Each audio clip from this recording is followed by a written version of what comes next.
Hai, saya Ale Putra Nanti dengan NPM 41155050230018. Saya akan memaparkan rangkuman chapter 14, How Data Gets into Your PC. Gimana sih caranya data masuk ke dalam komputer? Data dapat masuk ke dalam komputer melalui berbagai cara, tergantung pada jenis data dan perangkat yang terlibat. Setiap metode ini melibatkan perangkat keras dan perangkat lunak yang berfungsi untuk memungkinkan data masuk ke dalam komputer dan diolah sesuai kebutuhannya. Yang pertama, ada cara dengan input device. Data dapat dimasukkan melalui keyboard, mouse, maupun perangkat masukan lainnya.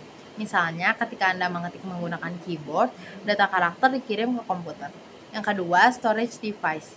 Data dapat dibaca atau ditulis ke perangkat penyimpanan seperti hard drive, SSD, atau USB drive. Misalnya, saat Anda membuka dokumen, data dari penyimpanan dibaca ke dalam memori komputer. Yang ketiga, ada network connection. Data dapat masuk melalui koneksi jaringan seperti internet atau jaringan lokal. Ketika Anda mengunduh file dari internet atau mentransfer data antar perangkat dalam jaringan, data tersebut akan masuk ke komputer. Yang keempat, ada peripheral device. Perangkat seperti kamera atau scanner dapat mentransfer data ke komputer.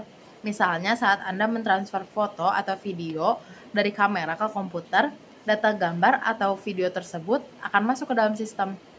Yang terakhir, ada external media, seperti CD, DVD, USB drive, dan media removable lainnya dapat digunakan untuk mentransfer data ke komputer.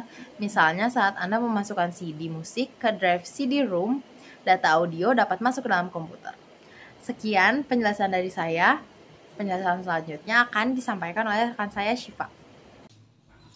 Assalamualaikum warahmatullahi wabarakatuh. Perkenalkan, saya Syifa Nur Fadilah dengan nomor akhir NPM 0010 ingin menjelaskan tentang Reduce Instruction Set Computer.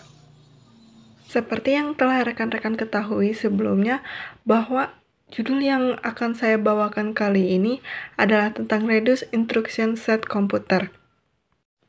Sebelum kita membahas pada topik utama kita, sebelumnya rekan-rekan sudah mengetahui belum apa pengertian dari Reduce Instruction Set Computer? Reduce Instruction Set Computer atau yang biasa kita kenal dan kita singkat dengan RISC adalah desain mikroprosesor yang berbentuk kecil yang dirancang untuk menyederhanakan instruksi individu yang diberikan kepada komputer dengan tujuan mewujudkan suatu tugas. RISC ini juga disimpan pada sekitar tahun 1950-an dan telah mendapat sedikit inovasi yang signifikan dalam bidang organisasi dan arsitektur komputer. RISC ini pula memiliki beberapa konsep semenjak kemajuan utamanya dari lahirnya komputer. Beberapa konsep diantaranya adalah konsep keluarga yang diperkenalkan oleh IBM dengan sistem 360 pada tahun 1964.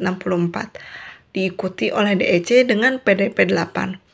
Konsep keluarga memisahkan arsitektur mesin dari implementasinya. Sebuah set komputer ini ditawarkan dengan karakteristik harga atau kinerja yang berbeda, tetapi menyajikan arsitektur yang sama kepada pengguna. Lalu konsep yang kedua ada unit control microprogram. Diajukan oleh Wilkes pada tahun 1951 dan diperkenalkan oleh IBM pada lini S360 pada tahun 1964. Mikroprogram ini memudahkan desain dan implementasi unit control dan mendukung konsep keluarga. Yang ketiga, ada cache memory, yang pertama kali diperkenalkan secara komersial pada IBM S360 dengan mode 85 pada tahun 1968.